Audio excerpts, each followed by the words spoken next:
నేను ఇప్పుడు అడుగుతున్నా, ఒక బీసీ సామాజిక వర్గం గురించి మాట్లాడేటటువంటి దొంగ వెధవలందరి గురించి ఏ ఈ ఈ బండి సంజయ్ మాట్లాడతాడు కదా, ఈ దొంగ గురించి నేను మాట్లాడుతున్నా. మరి ఈ టాపిక్ని డైవర్షన్ చేయడం కోసమే గద్దర్ని తెర మీదకి తీసుకొని వచ్చి లొల్లి లొల్లి చేస్తున్నాం 3 రోజుల నుంచి. మహాహారతి 26వ తారీఖున జరిగింది. మరి అజయ్ అనే వ్యక్తి డెడ్ బాడీ నిన్న దొరికింది. దొరికి పోస్ట్ మార్టం అయిన తర్వాత మరి ఇప్పటిదాకా దాని గురించి ఎవడెందుకు మాట్లాడట్లేదు? ఈరోజు మహాహారతి అనేది జరిగింది, పెద్ద ఏదో చెయ్యాలి అని మీ ఉద్దేశం. ఎవరినో డైవర్షన్ చేసి తీసుకొని వచ్చి వాళ్ళందరినీ మీ సైడు టర్న్ చేసుకోవాలనే రాజకీయ దుర్బుద్ధి తప్పించి ఎందులో కూడా నిస్వార్థమైనటువంటి ఆచరణ కానీ అవగాహన కానీ ఆచరించడంలో పద్ధతి కానీ కరెక్ట్గా ఉండదు వాళ్ళది. బీజేపీ వాళ్ళది కేవలం హిందువులను అడ్డం పెట్టుకొని బతికేటటువంటి రాజకీయ దొంగలు వీళ్ళు. నేను ఈరోజు ఇప్పుడు మీరు సభలు పెట్టినా మీరేమైనా మీటింగులు చేసినా కానీ నేను చెప్తాను, మీది రాజకీయ దుర్బుద్ధి కదా మేడం? నేను కాదని అనలేదు కదా. నేను ఒక కులాన్ని మతాన్ని కాంగ్రెస్ పార్టీ అడ్డం పెట్టుకొని పనిచేసేటటువంటి పార్టీ కాదు. బలహీన బడుగు వర్గాలతో పేదలతో అందరు ప్రజలందరిది ఒకటే కుటుంబం అని భావించేది మా పార్టీ. మీకు మాకు చాలా తేడా ఉన్నది. మాదేమో సెక్యులరిజం, మీదేమో దొంగయిజం. నేను ఎందుకు చెప్తున్నా ఈ మాట అనంటే, మహాహారతిలో పాల్గొన్న వాళ్ళు కానీ చూడ్డానికి వచ్చిన వాళ్ళందరూ హిందువులే కదా. ఒక హిందువు చచ్చిపోతే ఈ బీసీ హిందూ ఏం చేస్తున్నాడు, ఎందుకు మాట్లాడాడు అంటే, మీరు ఏమన్నా చేయొచ్చు, మీరు ఏమన్నా వాగలేకపోవచ్చు, మీరు ఏ తప్పు పని అన్నా చేయొచ్చు, అది కూడా హిందువులను అడ్డం పెట్టుకొని. మరి హిందువులకి ఈరోజు మీరు అసలు పర్మిషన్ లేనటువంటి క్రాకర్స్ అక్కడ బ్లాస్టింగ్ చేయడం వల్ల బోట్లో ఉన్నటువంటి అజయ్ బోటు మీద పడ్డం వల్ల చనిపోయి గల్లంతయ్యి ఆ తొక్కిసలాటలో ఆ పిల్లోడు గల్లంతైందా తెలియదు, అందులో పడిపోయిందా తెలియదు, ఏమైందో తెలియదు. 3 రోజుల నుంచి కిషన్ రెడ్డి నువ్వు తీసుకున్నటువంటి మహాహారతి గురించి ఏం మాట్లాడతావు?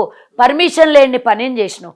ఏదైతే అల్లు అర్జున్ చేసిండో నువ్వు కూడా అదే చేసినావు కదా. ఈరోజు నేను నిన్ను అడుగుతున్నా, ఈరోజు ఆ కుటుంబానికి ఏం సమాధానం చెప్తావు? ఆ కుటుంబం నీ ఇంటి ముంగల బాడీని పెట్టుకోనో నీ ఇంటి ముంగల కూర్చొనో గొడవ చేస్తుంటే ఆ కుటుంబాన్ని ఆదుకునే బాధ్యత మీది కాదా?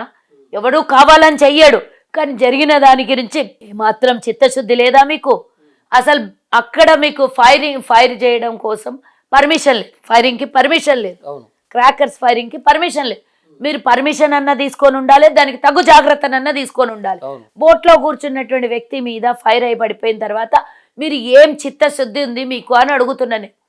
ఒక హిందూ చనిపోయాడు, నేను కులాల్ని పక్కకు పెట్టు, మీరు ఆచరించే పద్ధతిలోనే నేను అడుగుతున్నా. ఒక హిందూ చనిపోయాడు, మొదటిగా హిందూ గల్లంతైనప్పటి నుంచి నిన్న చనిపోయిన బాడీ దొరికిందాకా బీజేపీ వాళ్ళది ఏం స్టాండ్ అని అడుగుతున్నా. బీజేపీ ఈ దొంగ బండిది ఏం స్టాండ్ అని అడుగుతున్నా నేను.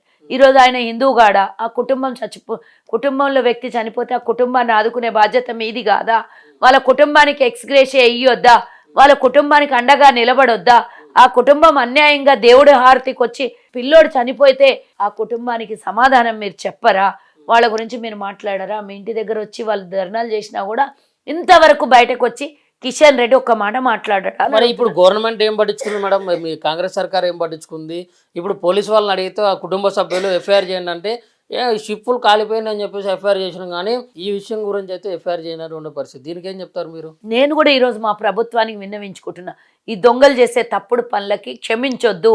ఈ పర్మిషన్ తీసుకున్నది కిషన్ రెడ్డి మీద ఎఫ్ఐఆర్ చేయమని అడుగుతున్నాను. నేను చేయాల్సిందే. ఇట్లా చేసుకుంటూ పోతేనే తప్పులు చేసిన వాళ్ళందరూ రేపొద్దున ఇంకో తప్పిదం జరగకుండా చెయ్యకుండా జాగ్రత్తగా భయంలో ఉంటారు. ఈరోజు నేను డిమాండ్ చేసేది, ఈ బండి సంజయ్ లొల్లి చేస్తుండే కదా, ఫస్ట్ ఆయన బొక్కలో వేస్తే మంచిగా ఉంటుందా? ఆయన సస్పెండ్ చేస్తే బాగుంటుంది. ఆయన తీసుకొని పోయి ఆ కుటుంబం ముంగల ఆయన ఏం సమాధానం చెప్తాడో కుటుంబం ముందు నిలబెడితే బాగుంటుంది తెలంగాణ ప్రజలను నేను కోరుకుంటున్నా. ప్రభుత్వ పరంగా మేము ఆ పని చేయలేం, ప్రజలకు ఆ హక్కు ఉన్నది కాబట్టి ప్రజలు పోయి నిలదీయండి. చాలా జెండాలు ఎత్తుకొని వస్తాడు, ఒక లెఫ్ట్ భావజాలంలో నక్సలైట్ అంటాడు, ఒకడు హిందువులు కాదంటాడు, ఒకడు హిందూ గురించి మాట్లాడదు. పొద్దుమూకులా ఇట్లాంటి మతాలను అడ్డం పెట్టుకొని మాట్లాడే బండి సంజయ్కో లేకపోతే కిషన్ రెడ్డికో వాళ్ళ దగ్గర ఉన్నటువంటి ఇంకోటి ఎవడో మాట్లాడిండు కదా గద్దర్ గురించి, ఎవడో ఇంకొకడు మాట్లాడిండు, ఆయనకి అడగండి. బీజేపీ ఇంకోటి మాట్లాడిండు, ఆయనకో ఈరోజు అడగండి. చనిపోయినటువంటి అజయ్కి మీరు ఏ విధంగా అండగా నిలబడుతున్నారు, ఆ కుటుంబానికి ఏ విధంగా ఆదుకుంటున్నారు, ఈ తప్పిదం వల్ల దీనికి క్షమాపణ చెప్పమని మీరు ఒకసారి ముందుకొచ్చి మీడియా ముంగల్కో లేకపోతే ప్రజల ముందుకు వచ్చి క్షమాపణ అడగమని ఈరోజు నేను వాళ్ళ కుటుంబం తరపున మీరు డిమాండ్ చేస్తున్నారు. డెఫినెట్గా వారి కుటుంబం తరఫున కాదు, తెలంగాణ ప్రజలకు ఒక్కడికి అన్యాయం జరిగింది. తెలంగాణ పక్షాన నేను అడుగుతున్నా. బీసీ బిడ్డగా అంటున్నావు కదా, డెఫినెట్గా ఆ బీసీ బిడ్డకు అన్యాయం జరిగింది. బీసీ కదా, ఎవరు? అవును, అజయ్. బండి సంజయ్. అవును మేడం. మరి నీ బీసీ పక్షాన మాట్లాడు. నువ్వు నన్ను అడిగినావు కదా, నేను నేను నా వైశ్య కులం పక్షాన నేను నిలబడ్డా కదా, నువ్వు బీసీ కులం పక్షాన నిలబడు. దమ్మున్నడు అయితే నిలబడు, న్యాయం చేయి ఆ కుటుంబానికి. ఓకే. సరే, నేను నిలబడ్డా, నా ప్రభుత్వం నిలబడ్డది. ఈరోజు శ్రీతేజ కుటుంబానికి అట్లీస్ట్ చనిపోయిన ప్రాణాన్ని అయితే వాపస్ తేలేం, కానీ కుటుంబానికి 3 కోట్ల రూపాయలు ఆర్థిక సహాయం అందింది కదా. అవును మేడం. వైద్యం పూర్తిగా ప్రభుత్వం భరించింది కదా. మరి నువ్వు నిలబడు ఆ బీసీ సామాజిక వర్గం అజయ్ పక్షాన నిలబడు. వారి కుటుంబానికి అండగా నిలబడితే కోట్ల రూపాయలు వస్తాయి. వారి కుటుంబంలో ఉద్యోగం ఇప్పియండి మీరు కేంద్ర ప్రభుత్వం నుంచి. Thank you madam, thank you for your valuable time and your valuable words madam. Thank you.